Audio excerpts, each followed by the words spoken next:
Hey guys, welcome back to Contest Prep University. I'm Joe Klemczewski with Adam Atkinson. We are in episode 3, talking about all things disastrous when it comes to your GI system. And I want to move into what I think is next after just that flatulence buildup, Adam, which is constipation and diarrhea, which sounds very antithetical. If you have one, it's kind of the opposite of the other, but they're really two sides of the same coin, and they can become very intermittent. You could just kind of vacillate from one to the other. But we already talked about fiber being a big offender when it comes to, distension and pain and flatulence. But you mentioned that also can cause a lot of constipation. Some people think, hey, if I'm constipated, I need more and more and more fiber. But you are exactly right that can often back you up, and it just kind of almost dries out your GI system. It does create a lot of water absorption initially, but then because it's just such a harsh fiber form, it just ends up, staying in the lower GI and reducing elimination. A lot of it's because of the flatulence that it's creating. But specifically, I'm not sure a lot of people consider their long-term habits. If a lot of times I'll ask people right away, is this something you've struggled with your whole life, or is it just when you started dieting because now we have lower food volume? But do you have any kind of a checklist, Adam, that you go through as people start telling you about these dysfunctions? Yeah, definitely. Well, the first thing is, what have they recently changed in their diet? And sometimes you will get clients who immediately start with us.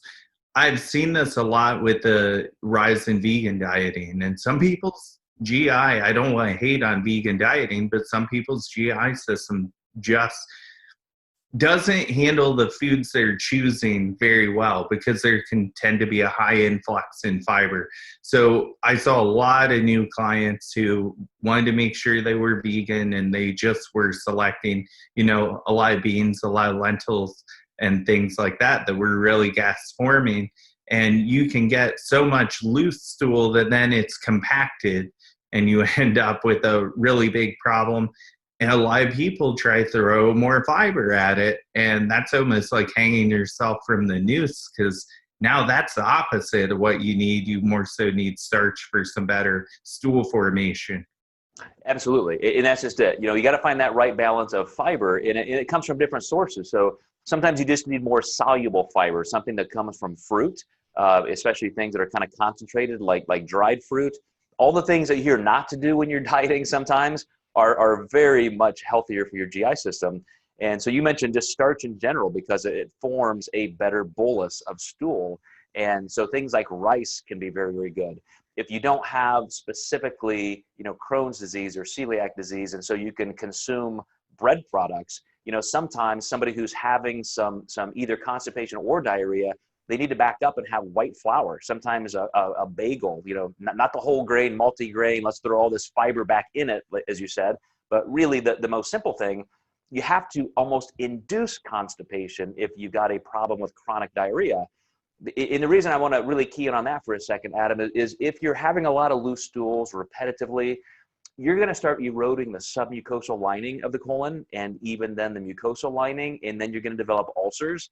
And you can end up in all kinds of places you don't want to be with a lifelong disability, literally. There are people I know who have gone down that road with chronic inflammatory bowel disease who end up having a colectomy.